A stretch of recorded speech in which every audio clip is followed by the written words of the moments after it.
যারা বেশি বিশ্বাস করে তাদের ভাগ্যেই থাকে বেশি পোড়া দাগ। তারা ভাবে সব মানুষই গুড়ের মতো, গলে যাবে মিষ্টিতে, কিন্তু অনেকেই আসলে শুধু আগুনটাকেই গরম করে রাখে। বিশ্বাস ভাঙলে যেমন হাত পুড়ে যায়, ঠিক তেমনি চুলায় গরম চিনি রাখলেও একটু বেশি নাড়লে তলায় পুড়ে যায়। ঠিক যেমনভাবে নাড়ু করতে গিয়ে গ্যাসের তলায় লেগে যায়। তাই সব কিছু পরিমাণ মতন ঠিক রেখে এবং সহজে কিভাবে কুড়ানো বা কোনো রকম ঝামেলা ছাড়াই সাদা নারকেলের নাড়ু তৈরি করে নেওয়া যায়, তাই আজকে দেখাচ্ছি। প্রথমেই নারকেলগুলোকে পুড়িয়ে নিতে হবে। এভাবে নারকেল পোড়ালে নারকেলের কোড়ানোর কোনো ঝামেলা থাকে না। এরকম পোড়ানোর পরে নারকেলগুলো অটোমেটিক ভেতর থেকে এরকমভাবে বেরিয়ে আসে।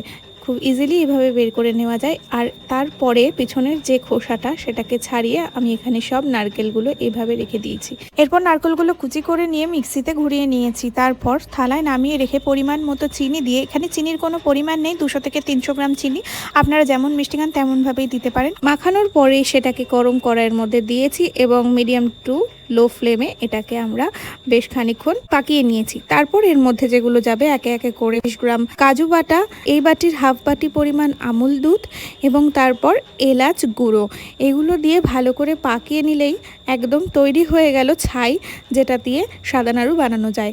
এরপর হাতে করে গরম গরম নাড়ু পাকালেই রেডি আমাদের এই সাদা নাড়ু। তো যেটা বলছিলাম, ছাকা খাওয়ার পরেও তারপরও কেউ কেউ থামে না, আবার নারকেল কুচো ঘষে, চিনি মেশায়, এলাচ ছিটিয়ে দেয়, নতুন করে নাড়ু করে। এটাই হয়তো মানুষের স্বভাব, ভাঙে পড়ে তবু আবার গড়ে। কারণ বিশ্বাস যতবারই পড়ে ততবারই তার গন্ধটা মিষ্টি হয়ে ফিরে আসে, ঠিক সাদা নারকেল নাড়ুর মতো।